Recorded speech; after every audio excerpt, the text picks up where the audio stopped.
It's graduation season, right? All these colleges, you're seeing everybody graduate, and high schools are starting to do it. And somebody who had a special graduation in her family that she's celebrating, which I will get to on the back end of this first clip, is Sunny Hostin. We talked about The View and how dumb they are.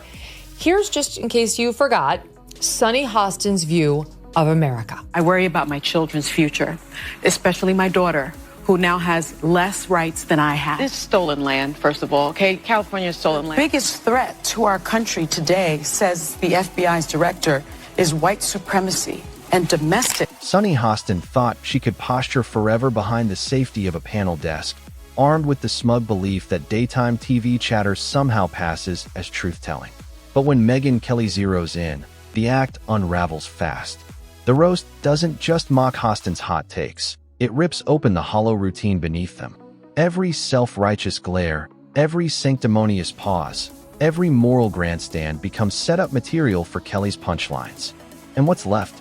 Hostin exposed for what she's always been, a loud headline with nothing behind it. Yo, Megyn Kelly's reaction to Sunny Hostin's stupidity in this video is everything. Check it out. If America is not the #1 global power, it's not going to be Denmark. It's going to be communist China, a country that right now the government is imprisoning Uyghur Muslims in concentration camps. It is a deeply racist government. It's a human rights violating government. It is a government that if they are the leader of the free world, we are not a free world the way that we are right now. Megyn wastes no time tearing into Hostin's contradictions. This is the same co-host who claims to speak for women, yet spends her career belittling any who don't march in ideological lockstep. Megyn spotlights the hypocrisy. Hostin preaches empowerment while cashing in on a role built on performative outrage and shallow theatrics. It isn't about lifting voices. It's about shouting the loudest in the daytime echo chamber, where applause stands in for evidence.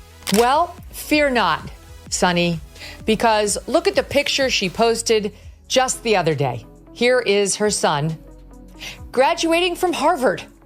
Yes, her black son graduated from Harvard, even though it's a country of white supremacists, and she's deeply, deeply worried for his future. I'm sure he has no chance ahead of him, Stu.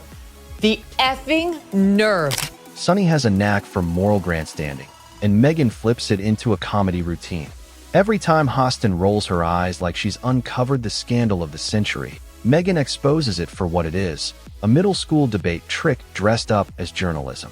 The roast digs deeper, mocking how Hostin mistakes volume for authority, as if a slow, patronizing lecture can turn a shallow argument into something profound. Megyn doesn't just challenge her. She dismantles the illusion that anyone takes the theatrics seriously once the studio lights go dark. Sunny Hostin I think she went to Binghamton undergrad, and she went to Notre Dame Law School, which is a great law school. Her son right now is at Harvard. That son she wants us to think is sitting there oppressed, who she's got to fight on behalf of because America is so awful to him. They're educating him right now at Harvard University. The contrast between the two women drives the roast. Megyn Kelly, who walked away from major networks to build her own platform, comes off as the self-made force. Hostin, by comparison, clings to a panel format where the loudest voice sets the tone. Megyn highlights the irony of Hostin branding herself a bold truth-teller while being boxed in by a scripted roundtable, where contrived applause cues tell the audience when to clap. It's the difference between commanding a stage and merely borrowing one. Ladies of The View. Speaking of Sunny Hostin, take a look at SOT 15. I worry about the working class. I worry about my mother, a retired teacher. I worry about our elderly and their Social Security and their Medicare. I worry about my children's future, especially my daughter, who now has less rights than I have. And I remember my father telling me many, many years ago that I was the first person in his family to enjoy full civil rights. And now I have less civil rights than I had when he told me. Megyn cuts deeper by exposing the predictability of Hostin's talking points. Day after day, Hostin steps into the role of moral arbiter, armed with the same recycled buzzwords. Megyn skewers the monotony, likening her arguments to a rerun of a bad sitcom. Everyone knows the punchline, yet the laugh track still plays. It's a routine so overplayed it practically creaks, but Hostin delivers it with the zeal of someone convinced she's saying something groundbreaking. Here's Sunny Hostin over on The View, accusing Israel of war crimes. There is an international human rights body of law. And when you look at that law, part of it is retaliation against innocent civilians collectively is also terror. Hostin's habit of dismissing opposing views gets special attention. Megyn points out that Sunny doesn't just disagree, she pathologizes. Anyone who sees the world differently isn't simply mistaken. They're dangerous, ignorant, or morally bankrupt. Megyn flips it into farce, portraying Hostin as a courtroom judge presiding over trials where the verdict is already written. It's not dialogue, it's dictation, with Sunny playing prosecutor, jury, and cheerleader all at once. Then comes Hostin's favorite tool, selective outrage. Megyn roasts how Sunny saves her fire for opponents who fit her narrative while excusing or ignoring missteps from her own side. The hypocrisy writes itself. Megyn paints Hostin as the referee who throws every flag on one team while pretending not to see the body slams happening behind her. It's not an analysis. It's a theater dressed up as fairness. And Megyn revels in pointing out just how obvious the act has become. Well, okay, California is stolen land. Biggest threat to our country today, says the FBI's director, is white supremacy and domestic terrorism. Merrick Garland said the biggest threat to our democracy is white supremacy and domestic terrorism. How do you come together when it's homegrown terror? And we have never addressed why there is that issue that remains in this country 400 years later. So we have white supremacists running around this country. It's the biggest threat we face. And she's deeply worried about her children's future. The roast doesn't just skim the surface. It cuts into the insecurity behind Hostin's facade. Megyn points out how Sunny clings to moral authority because without it, her arguments collapse. Strip away the righteousness, and all that's left are sound bites and hand gestures. Megyn twists it into a gag, comparing her to a magician who shouts abracadabra louder every time the trick fails. The illusion only works if the audience pretends to believe, and Megyn refuses to play along. Hostin's obsession with identity politics becomes another gold mine. Megyn mocks how Sunny reduces every debate to a demographic checklist, as if human beings can be sorted into columns of privilege and oppression like items on a grocery list. Then comes the hammer strike, credibility. Megyn Kelly built her grilling presidents, senators, and power brokers under the hottest lights of national scrutiny. Sunny Hostin built hers parroting partisan talking points to a studio audience trained to clap on cue. The imbalance is brutal for the roast. One is a proven heavyweight who's taken punches and kept standing. The other is a featherweight propped up by applause. Megyn laughs at the very idea they're even in the same league, let alone the same fight. Sunny Hostin I think she went to Binghamton undergrad, and she went to Notre Dame Law School, which is a great law school.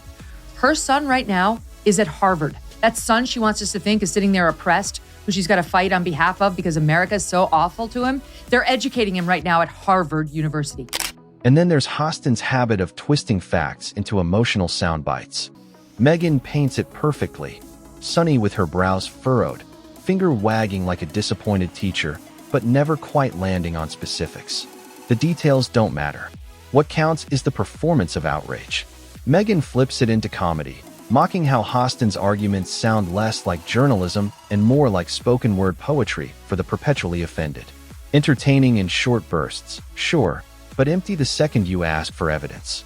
Hostin has built her persona on avoiding that risk, staying tucked in the safety zone of outrage, where applause is guaranteed and accountability is not.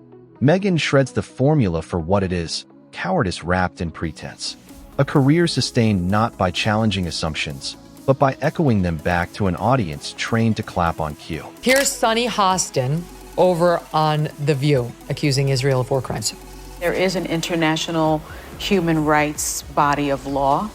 And when you look at that law, part of it is retaliation against innocent civilians collectively is also terror and is also a war crime. What Israel is saying consistently is, if you want your water, if you want your electricity, release our hostages. In my view, that's not an... The hypocrisy becomes the roast's sharpest blade. Sunny Hostin brands herself as a champion of women, yet routinely tears down those who refuse to conform to her worldview. She preaches empathy while sneering at half the country. She calls for dialogue while silencing dissent. Megyn Kelly, who's taken fire from every direction and stood her ground, finds endless comedy in those contradictions. The roast hits because it exposes what everyone quietly knows. Sunny's power only exists inside the bubble of her studio. Outside it, the act loses oxygen.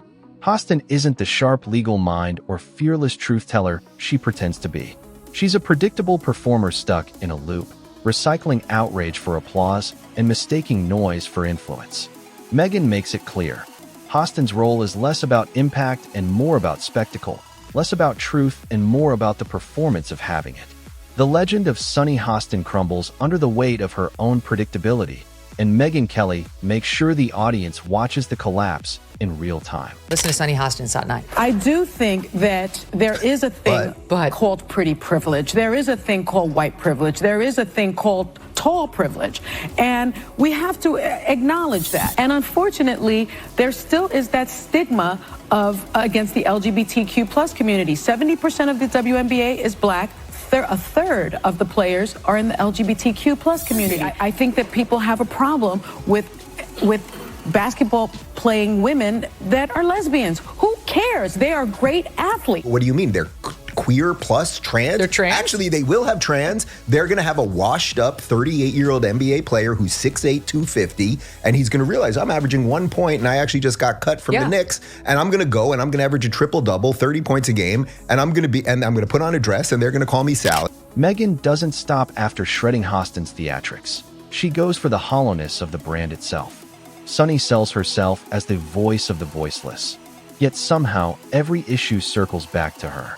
Megyn points out that Hostin's commentary isn't a lens on the world, but a mirror reflecting her own grievances. The comedy is cruel and precise. Hostin isn't illuminating injustice. She's auditioning for applause. Every segment becomes a performance of indignation where she casts herself as both victim and hero in the same breath. Megyn skewers the fakery of passing off panel seat platitudes as moral courage. There's nothing courageous about parroting the consensus of an audience trained to clap. Nothing bold about serving pre-packaged outrage to a room designed for it. True courage, Megyn reminds, is facing criticism, standing in the fire, and refusing to bend. The punchline hits hardest when Megyn distills the contradiction. Sunny's polished sophistication is just a costume draped over flimsy arguments. It's the classic case of dressing up mediocrity in designer packaging. You can put pearls on a soapbox, Megyn quips, and the whole act comes crashing down. But like Sunny Hostin, who's upset about her white privilege and her pretty privilege. You know, Sunny Hostin's out there openly admitting to how much cosmetic work she's had done. So just take a seat on your pretty privilege. Okay, it's not just Sunny. There's sports writers Jamel Hill. She's met, and one other point, okay, because this one's just so annoying. One other point. Why is it a problem that the majority of WNBA players are black and Caitlin Collins, who's Caitlin Clark? At the end of the day, it's still a soapbox. Then comes the sanctimony. Sunny doesn't just argue her perspective.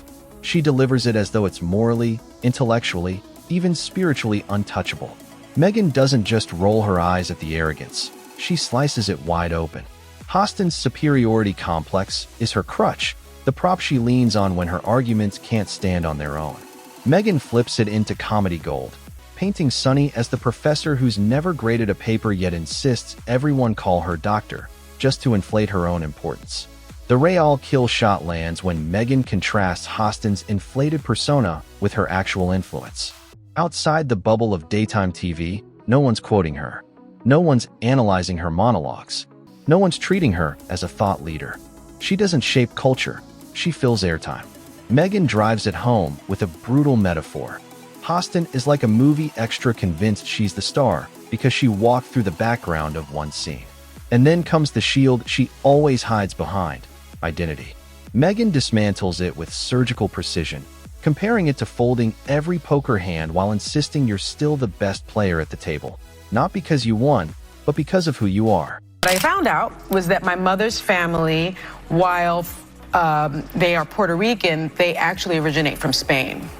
And the reason that they moved to Puerto Rico is because the slave trade had been sort of canceled in Spain and then Curacao, and then they moved all of their slaves to Puerto Rico. And so the family business, I have been told that they were printers and journalists, but they were in fact enslavers. At first I was deeply disappointed. The slave thing is a bummer. It's a bummer. I can't control it. I still believe, I still believe in reparations, by the way, so y'all can stop texting me and emailing me and saying that I'm a white girl and that I don't deserve reparations. Okay, I'm not going to text you or email you, but it's true. Guess there's nothing worse than to find out you're a white woman. And Megyn doesn't let go of Hostin's biggest flaw, her absolute inability to laugh at herself. Comedy thrives on self-awareness, but Sunny is so drenched in self-importance that every pause, every patronizing tone, every solemn lecture becomes unintentional comedy. She doesn't have to be parroted. She is a parody. Megyn drives it home by pointing out that Hostin is like a satire character who doesn't realize she's in on the joke. The roast doesn't even need exaggeration. Sunny supplies the material just by being humorless. By the time Megyn's done, Hostin looks less like a commentator and more like a caricature of one. The moral superiority gets stripped down to raw insecurity. The authority act collapses into theater. Megyn Kelly doesn't just dismantle Sunny Hostin's arguments. She demolishes the very illusion that Sunny ever mattered outside the safe applause bubble of daytime TV. What's left isn't a fearless truth-teller. What's left is a panelist with a microphone, a script of predictable outrage, and a legacy destined to vanish the second the clapping stops.